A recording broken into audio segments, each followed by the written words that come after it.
Commander जूजंग के leadership में रिवरसाउ domain एक हो गया और उसने गाओ चेंगकोंग के रीजन को तोड़ने और पावर को कंट्रोल करने के लिए की गई साजिश को नाकाम कर दिया। पूरी ऑपरेशन के दौरान तेंगु स्क्वाड के कैप्टन, जिन्हें केओस कहा जाता है, उसने मुश्किलें झेली लेकिन हिचकिचाया नहीं और आगे बढ़कर इक्लिप्स ऑर्गेनाइजेशन और पायरेट गैंग को एक के बाद एक हरा दिया और ब्लिज़र्ड सिटी वापस आकर ओरिजिनल सामसारा टीम के गद्दारों को भी भगा दिया। कॉमरेड केओस का जो आइडियोलॉजिकल अवेयरनेस है वो आम लोगों के लिए सीखने लायक है और यहाँ उन्हें स्पेशली कमेंड किया गया है। रिवरसाउ डोमेन के लोगों से ये कहना है कि अगर किसी को सामसारा टीम के मेंबर्स के बारे में कोई इन्फॉर्मेशन मिलती है तो उन्हें जल्दी से रेलेवेंट डिपार्टमेंट को रिपोर्ट कर देना चाहिए।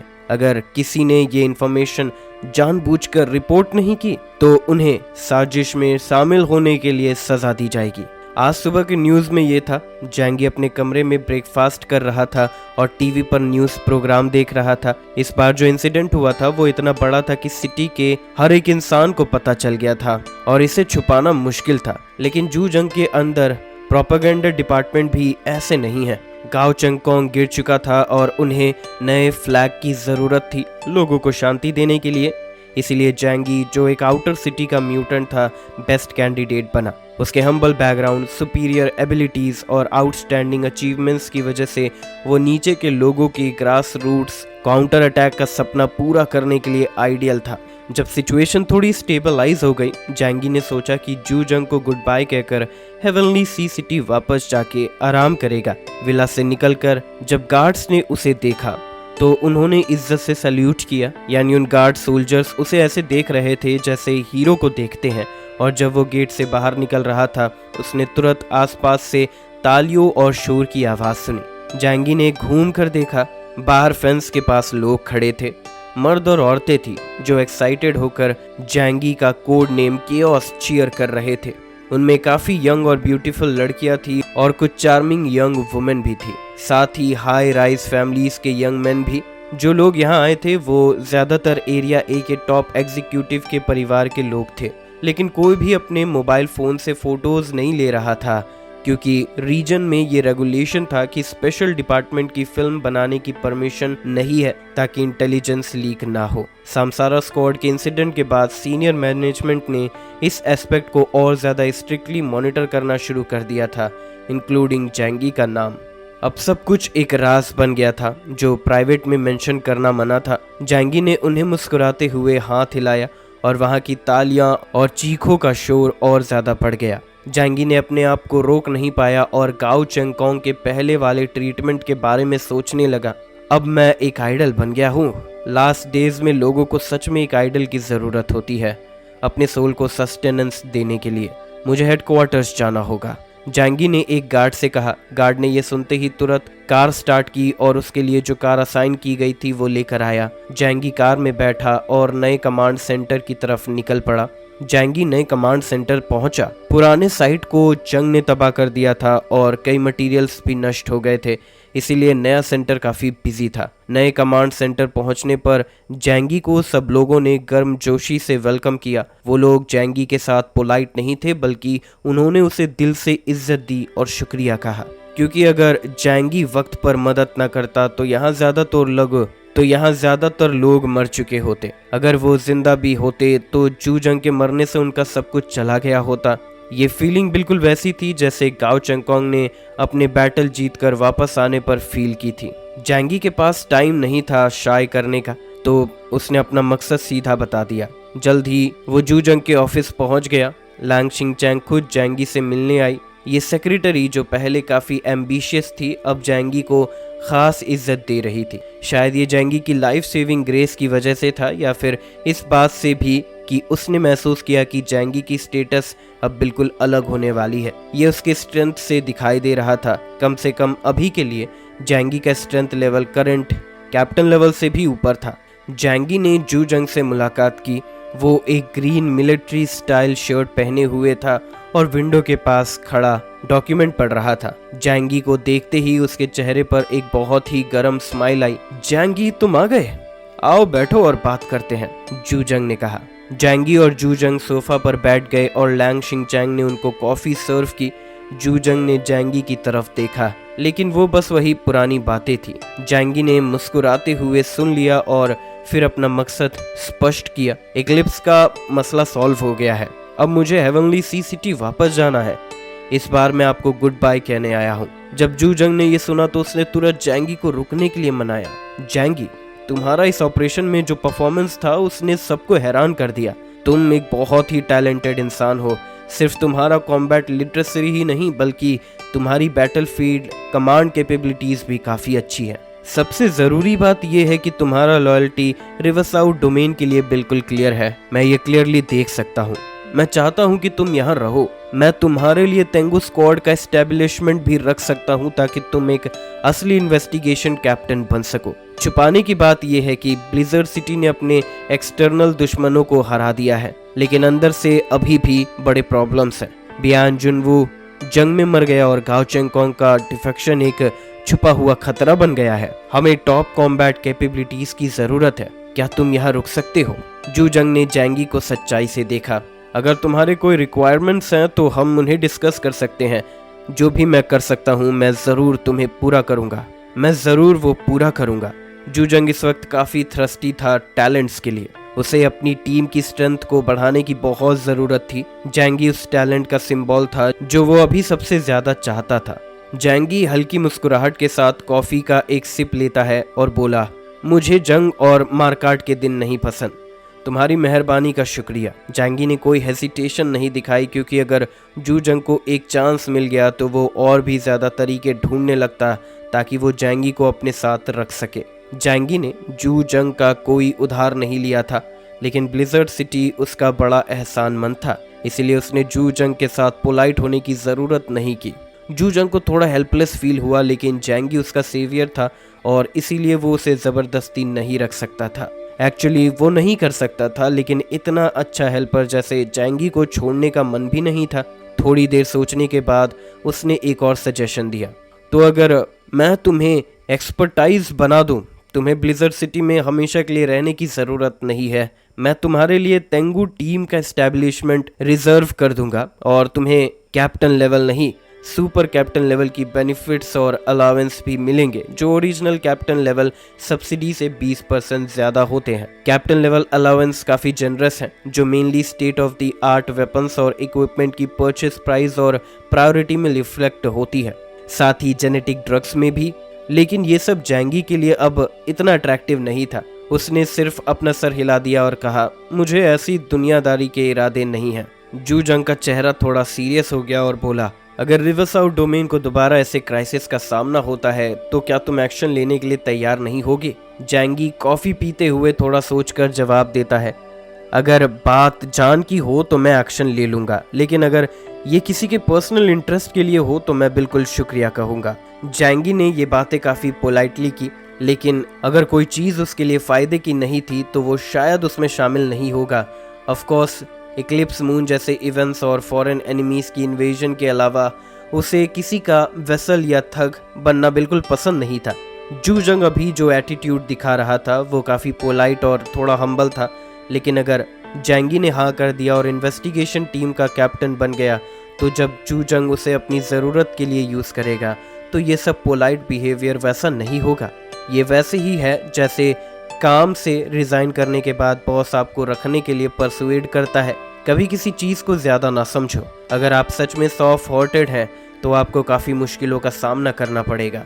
आखिरकार जूजंग ने कहा, इन शॉर्ट मैं अभी भी तेंगू स्क्वाड के कैप्टन की पोजीशन रिजर्व रखता हूँ। तुम्हें हेडक्वार्टर से मंथली अलाउंस मिलेगा। जब भी ब्लिजर्ड सिटी को फ्यूचर में मुश्किल होती है, मैं बस ये चाहता हूँ कि तुम मदद करने के लिए सोचो। मेरे लिए बस इतना काफ़ी होगा। जैंगी थोड़ी देर के लिए सोचा और बोला, अगर ये कन्वीनियंट हो तो मैं मदद करूँगा। जूजंग ने अपना सर हिलाकर फिर मुस्कुराया और जैंगी से काम के अलावा बातें करना शुरू की। उनमें से जैंगी से उसके फ्यूचर प्लान्स के बारे में पूछा गया। जैंगी के पास कोई खास प्लान नहीं है। वो एक खास मोटिव इंसान नहीं है। वो अपनी करंट ज़िंदगी से बिल्कुल खुश है। फिर उसने कहा कि वो बस हेवनली सी सिटी में कुछ वक्त रिलैक्स करना और मस्ती करना चाहता है। लेकिन जब हेवनली सी सिटी स्टेबल हो जाएगा तो जैंगी का प्लान है कि वो कुछ टाइम के लिए समुद्र में जाएगा। वैसे भी चेन जुगान के पास कई बड़े शिप्स हैं। उन्होंने ज्यादा दूर नहीं गए, बस ऑफ शोर एरिया के आसपास घूमा है, सी फिशिंग की और साउथ में जाकर आइस सी का सीनरी देखा है। जब मरीन टाइम अफेयर्स की बात आई तो जैंगी को वो पायरेट्स याद आए जो इन्वेड कर रहे थे और उसने जू जंग से उनके बारे में पूछा। जू जंग ने थोड़ा हल्का होते हुए बोला, मैंने डोंगवे रीजन को उनके बारे में इंफॉर्मेशन देने को कहा है, उन लोगों को जो दुनिया की ऊंची नीची नहीं समझते। तियानलोंग पायरेट्स ने हेवनली सी सिटी को इन्वेड किया था और भारी गलती की थी। ईस्ट चाइना सी रीजन ने तुरंत एक्शन लिया और बिना किसी डीले के उनके कई रिपोर्ट बेसिस को मिसाइल से ब्लास्ट कर दिया। हंड्रेड्स ऑफ शिप्स डुबा दिए गए और तियानलोंग पायरेट्स को भारी नुकसान हुआ। ये एक वार्निंग थी जो हाक्शाओ किंगडम ने पूरे 6 रीजन्स का स्टांस दिखाने के लिए की दुनिया के सामने। लेकिन उन पायरेट्स को पूरी तरह से खत्म करना अभी भी मुश्किल है, जू जंग ने खुलकर कहा। उनका कोई फिक्स्ड स्ट्रॉन्ग होल्ड नहीं है, वो पूरे स्टैरी सी में स्प्रेड है जहाँ कई आइलैंड्स हैं और कॉम्प्लेक्स टेरेन है। हमारी नेवी समुद्र में जैसे एक ड्रैगन की तरह है, लेकिन उस टाइप के टेरेन में पेनिट्रेट करना मुश्किल है। अगर हम ज्यादा फोर्स भेजते हैं तो ज्यादा रिसोर्सेज वेस्ट हो जाएंगे और कोई फायदा नहीं होगा। इसीलिए बस एक वार्निंग थी। दुनिया में केओस हो रहा है और नेवी को कई चीजों का ख्याल रखना है, जैसे कि नियॉन जैसे एरियाज में नए नाइफ्स हैं और कोलंबियन नेवल फोर्सेस भी नियॉन आइलैंड पे स्टेशनड है।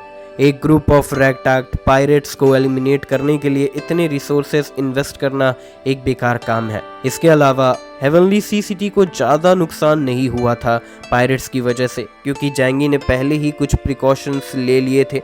ये बात फ्यूचर में बस एक छोटी सी बात हो जाएगी। जैंगी थोड़ा चिंता करते हुए बोला, क्या हेवनली सी सिटी को फ्यूचर में उनका रिटेलिएशन फेस करना होगा? कैन्यूट और बाकी सब तो मेरे हाथों मर चुके हैं और हेवनली सी सिटी अभी समुद्र के करीब है, इसीलिए नेचुरली मुझे ये टेंशन हो रही है। जू जंग ने तुरंत कहा, फिक्र मत करो, हम हेवनली सी सिटी को मैक्सिमम प्रोटेक्शन जरूर देंगे। जैंगी का चेहरा थोड़ा उल्टा हो गया। क्या तुम जो कह रहे हो उस पे तुम खुद बिलीव करते हो? लेकिन अगर थोड़ा सोचा जाए तो हेवनली सी सिटी की करंट डिफेंस स्ट्रेंथ वैसे भी काफी वीक है। अगर कोई बड़े फोर्स से अटैक होता है तो हमें ब्लिजर्ड सिटी की मदद जरूर मिलना चाहिए। इसीलिए जैंगी ने जू जंग से हैवी फायर आर्म्स की एक बैच मांगी ताकि वो वाटरसाइड बेस के पास डिफेंस सेटअप कर सके। जू जंग ने तुरंत एग्री कर लिया और जैंगी को एक बैच कोस्टल डिफेंस आर्टिलरी देने का वादा किया। जैंगी खुद एम्यूनेशन का इशू हैंडल कर लेगा। थोड़ी देर बात करने के बाद कोई जल्दी से जू जंग से मिलने आया। जैंगी जानता था कि जू जंग रिसेंट डेज में काफ़ी बिजी था, इसीलिए उसने अलविदा कहा और चला गया। जू जंग ने जैंगी को भेजा और उसके जाने वाले फिगर को देखते हुए अपने दिल में कुछ अनजानी फीलिंग महसूस की। कैसे किसी ऐसे इंसान को जो पावर से दूर भागता हो और जो मटेरियल चीज़ों की कमी भी महसूस नहीं करता, अपने लिए काम करवाऊं? क्या उसे सिर्फ औरतें पसंद है? जू जंग ने सोचा। जैंगी के जाने के बाद एक औरत जू जंग के ऑफिस आई। वो थी लीलिंग सू, जो मिनिस्ट्री ऑफ साइंटिफिक रिसर्च की मिनिस्टर और चीफ एक्सपर्ट थी। उसने वाइट कोट पहना था, थिक ब्लैक रिम्ड ग्लासेस लगा रखे थे और उसके बाल कैजुअल रोल्ड अप थे। एक कार्बन पेन उसके हाथ में था। वो एक बिल्कुल टिपिकल फीमेल रिसर्चर थी। कमांडर, लेटेस्ट इवैल्यूएशन रिपोर्ट आ गई है, लीलिंग सू ने रिपोर्ट जू जंग को डेस्क पर रखते हुए कहा। जू जंग ने तुरंत रिपोर्ट उठाई और देखा कि ये जैंगी की इंफॉर्मेशन थी। ये डेटा साइंटिफिक रिसर्च डिपार्टमेंट के री-इवैल्यूएशन का था, जो जैंगी की परफॉर्मेंस के बेसिस पर था। जैसे जू जंग ने एक्सपेक्ट किया था, blizzard city scientific research department के लेटेस्ट इवैल्यूएशन के मुताबिक उसका एबिलिटी इंडेक्स अब 9600 पॉइंट्स हो गया था, जो कि कैप्टन लेवल का एवरेज 600 पॉइंट से भी काफी ज्यादा था। ये तो एपिसलोन स्टैंडर्ड के बिल्कुल करीब है। जू जंग की आंखें वाइड हो गई। लीलिंग सू की आवाज बिल्कुल फ्लैट थी। हाँ, ये सच है और मैंने कुछ काफी इंटरेस्टिंग चीजें डिस्कवर की है। नॉर्मली जब कैप्टन लेवल का एबिलिटी इंडेक्स 9000 पॉइंट्स के आसपास पहुंचता है तो उसे इम्प्रूव करना मुश्किल होता है। इसीलिए हर 100 पॉइंट्स की इम्प्रूवमेंट से स्ट्रेंथ में काफी बड़ा डिफरेंस दिखता है। लेकिन जैंगी इस पॉइंट को क्रॉस नहीं करता। जब वो हेवनली सी सिटी में फाइट कर रहा था, उसका सुपरनेचुरल पावर इंडेक्स अभी भी अराउंड 9200 पॉइंट्स था। लेकिन जब उसने फीनिक्स रन, मायूमी ताके ऊंची और कैन्यूट के ओरिजिन्स को एब्जॉर्ब किया, उसके एबिलिटी इंडेक्स में सीधा 400 पॉइंट का इंक्रीमेंट हो गया। जू जंग ने उसे देखा। इसका मतलब क्या है? लीलिंग सू ने कहा, इसका मतलब यह है कि वो बाकी कैप्टन से अलग है। उसकी आंखों में एक चमक थी, जैसे कोई इंटरेस्टिंग रिसर्च ऑब्जेक्ट मिल गया हो। मेरा कंक्लूजन ये है कि वो डेल्टा लेवल म्यूटेंट नहीं, वो एपिसिलॉन लेवल या उससे ऊपर हो सकता है। कम से कम 9200 पॉइंट्स उसका अपर लिमिट नहीं, और 9600 तो बिल्कुल भी नहीं है। जू जंग की आंखें फिर से वाइड हो गई थी और वो कुछ देर तक कुछ नहीं कह पाया। उसका जिस्म एक्साइटमेंट से कांप रहा था। तो तुम कह रहे हो कि हमारे रिवर साउथ डोमेन में एपिसिलॉन लेवल म्यूटेंट्स होंगे? हमारे रिवर साउथ डोमेन में अपना एपिसिलॉन होना चाहिए। जू जंग को एपिसिलॉन लेवल म्यूटेंट्स का कॉन्सेप्ट अच्छे से समझ आता था। यह दुनिया का स्टैंडर्ड म्यूटेंट्स को क्लैरिफाई करने का, और एपिसिलॉन और डेल्टा के बीच का बाउंड्री एक इंसान और एक शहर के बराबर है। मतलब एक एपिसिलॉन लेवल म्यूटेंट के पास इतनी ताकत होती है कि वो एक एवरेज साइज सिटी को भी तबाह कर सकता है। सीधा कहूँ तो ये एक ह्यूमनॉइड एच वेपन है, लीलिंग सू ने कहा। लेकिन अभी हम बस स्पेकुलेट कर रहे हैं, कंफर्म नहीं कर सकते, और हमें ये भी नहीं पता कि उसकी स्ट्रेंथ कैसे इंप्रूव करे। आखिरकार शैंग जिंग का मिरेकल रेप्लिकेट करना मुश्किल है। जू जंग ने काफी देर तक सोचा, अपने दिल में कई चीजों को एनालाइज किया। अगर जैंगी सच में एपिसिलॉन लेवल पावर अचीव कर पाता है तो ये डेफिनेटली रिवर साउथ डोमेन के लिए अच्छा होगा, लेकिन क्या ये उसके लिए भी अच्छा होगा? एक म्यूटेंट जो बहुत ज्यादा पावरफुल हो, उसे कंट्रोल कर पाना उसके लिए मुश्किल होगा। जू जंग की आंखों में एक गहरा नजर आ गया और उसने अपने आप से सोचा, मुझे कोई तरीका ढूंढना पड़ेगा ताकि जैंगी सिर्फ मेरा हो।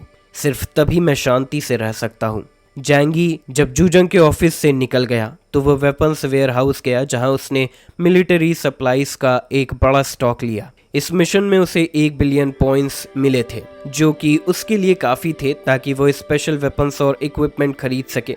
इसमें उसके परिवार के हर मेंबर को एक set LSD type 2 black suit देना शामिल था। साथ ही उसने एमराल्ड वाटरसाइड बेस के लिए कई कोस्टल डिफेंस गन्स भी परचेज किए थे। वेपन्स और इक्विपमेंट्स लेने के बाद जैंगी फिर से डैंग युआनबो और टैंग शेंगतोंग से अलविदा कहने डैंग मैंशन गया। उसने साथ ही म्यूटेंट एवोल्यूशन के बारे में भी बात की, क्योंकि वो अंकल यू, फैटी शू और बाकी लोगों की स्ट्रेंथ इंप्रूव करना चाहता था। डैंग युआनबो जैंगी के लिए काफ़ी इंथुसियास्टिक था।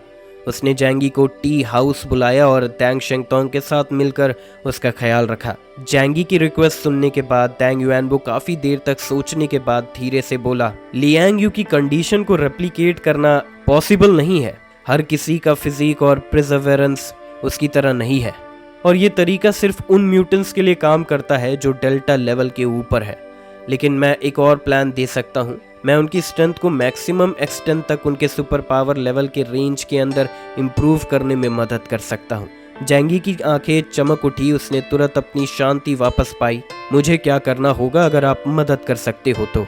जैंगी हमेशा आपका शुक्रिया अदा करेगा। डैंग युआनबो हल्की सी मुस्कान के साथ बोला, ये तो बस एक सिंपल काम है। बाहर वालों के लिए ये मुश्किल हो सकता है, लेकिन आप हमारे डैंग फैमिली के दोस्त हो, तो शुक्रिया करने की कोई ज़रूरत नहीं है। डैंग युआनबो ने जैंगी को उनका मेथड समझाया। अगर म्यूटेंट लो लेवल का हो तो उनकी स्ट्रेंथ इंप्रूव करना काफ़ी सिंपल है। उनको उनकी एबिलिटीज़ का सोर्स रिप्लेनिश करना होगा। हालांकि ये उसके जेनेटिक लिमिटेशन को तोड़ के उन्हें हायर पावर तक नहीं ले जा सकता, पर ये उन्हें अपने करंट लेवल के ऊपर लिमिट तक पहुंचने में मदद कर सकता है। अंकल यू, फैटी शू और बाकी लोगों के पावर्स लो लेवल है, इसीलिए उनकी स्ट्रेंथ इंप्रूव करना कोई मुश्किल काम नहीं है। जैंगी के साथ दोस्ती करने के लिए डैंग युआनबो ने अपनी मदद का इरादा दिखाया। जैंगी के मन में था कि वो फ्यूचर में इस दोस्ती का बदला किसी और तरीके से ज़रूर देगा, लेकिन उसने आसानी से हाँ कर दी। साथ ही डोंग युआनबो ने जैंगी को बताया कि पहले जो एक्स कंपाउंड दिया गया था उसका कैसे इस्तेमाल करना है। आज के दिन जैंगी के लिए ये ज़्यादा फ़ायदेमंद नहीं है, लेकिन अंकल यू के लिए ये डायरेक्टली उससे यूज़ किया जा सकता है। उसका सेल्फ हीलिंग एबिलिटी काफ़ी स्ट्रॉन्ग है और वो अपनी बॉडी को ट्रांसफॉर्म करके टॉर्चर को भी विथस्टैंड कर सकता है। डैंग युआनबो ने एक ईवल स्माइल के साथ कहा। जैंगी के दिल में एक चिल सी महसूस हुई। अगर मैं इस टेम्पटेशन को रेजिस्ट नहीं कर पाता और यूज़ करता तो मुझे शायद कुछ फिजिकल पेन से गुजरना पड़ता।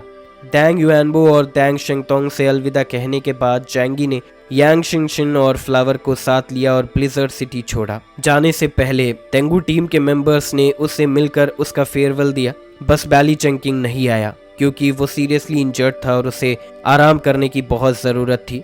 बाकी सब आए और उन्होंने सवाल किया, कैप्टन आप कब वापस आएंगे? ये ने रोका और पूछा चिंतित होते हुए। जैसे ही जैंगी गया वो हेवनली सी सिटी में रुक के इंस्ट्रक्शन सुनने वाला था, लेकिन प्रोपेगेंडा नहीं। दूसरे कैप्टन से अलग वो अपने सीनियर्स के ऑर्डर्स को अच्छे से मानेगा। अगर फ्यूचर में जू जंग को चाहिए होगा तो वो उसे कंफर्ट देकर बात करेगा।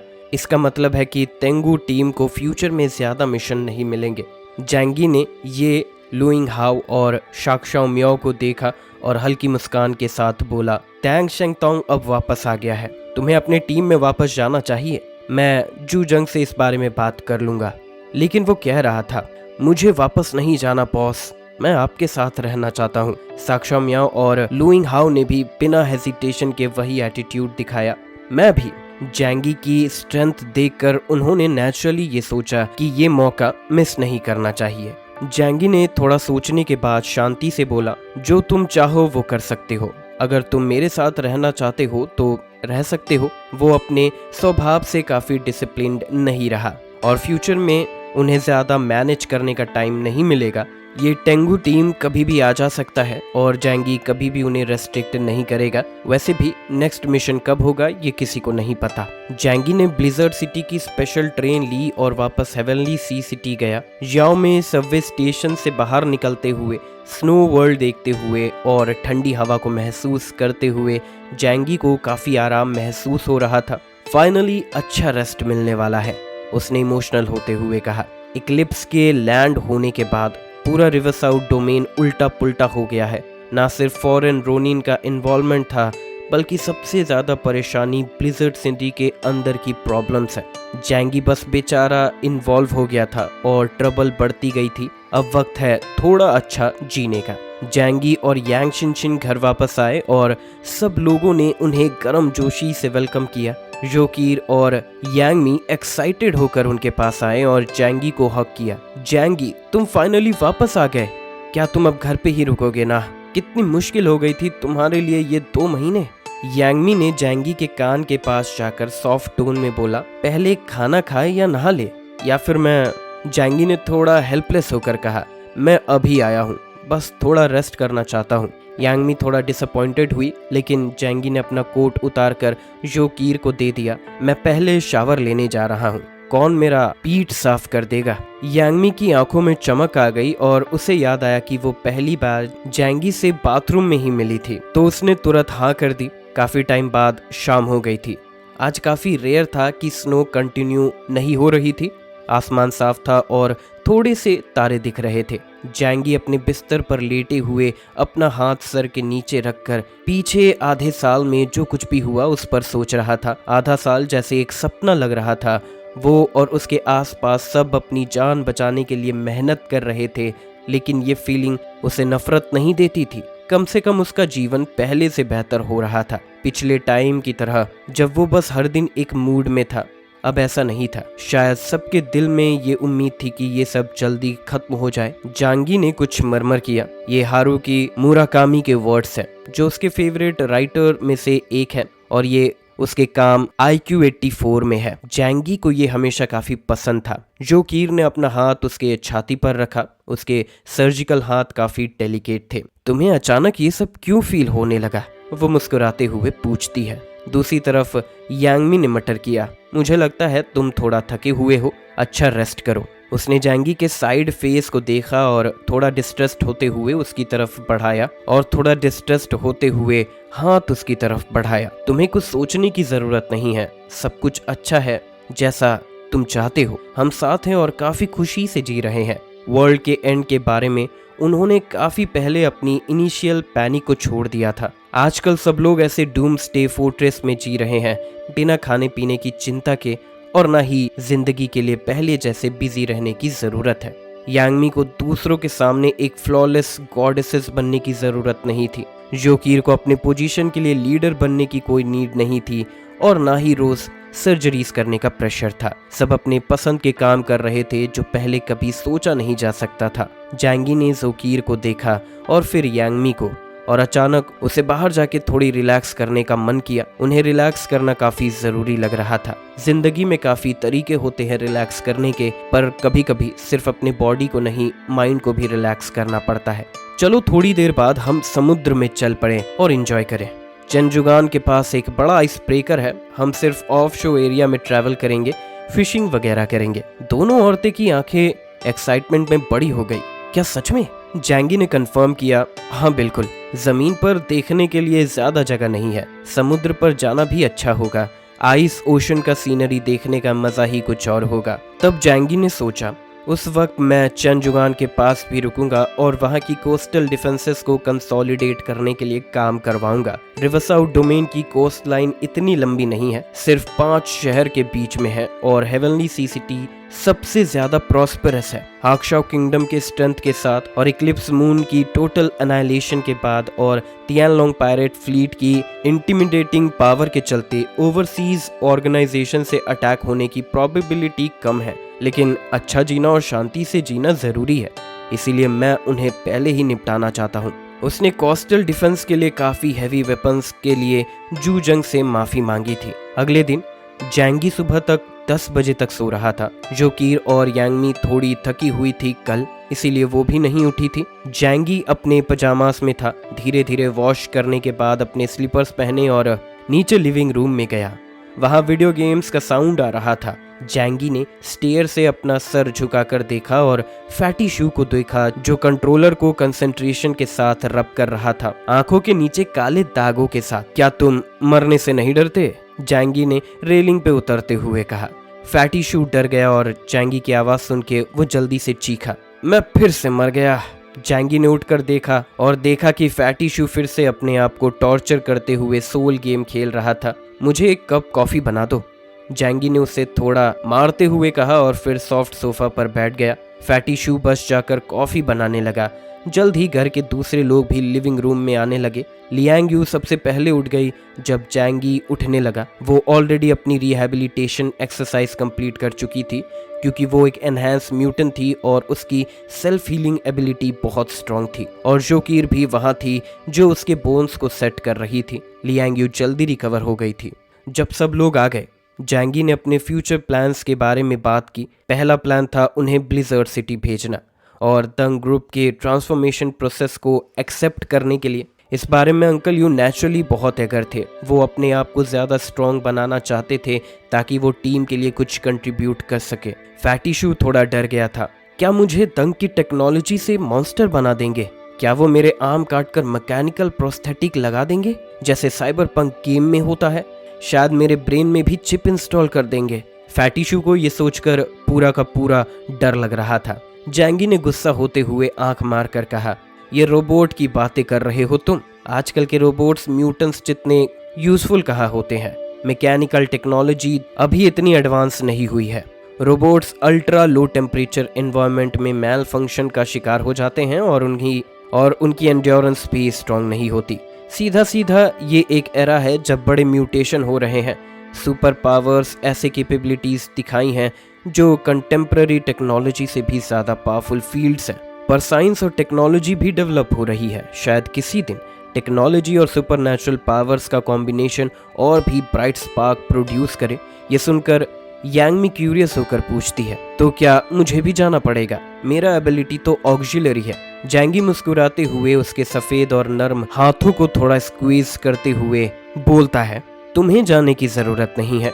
दंग ग्रुप के ट्रांसफॉर्मेशन एक्सपेरिमेंट्स काफ़ी सिंपल और क्रूड है और आम लोग इसे बियर नहीं कर सकते। जोकीर, यांगमी और यांग शिनशिन को मैं कंसिडर भी नहीं कर रहा हूँ। सबके पास स्पेशल एबिलिटीज़ हैं और मैं उन्हें दंग ग्रुप के स्टडी के लिए नहीं दे सकता।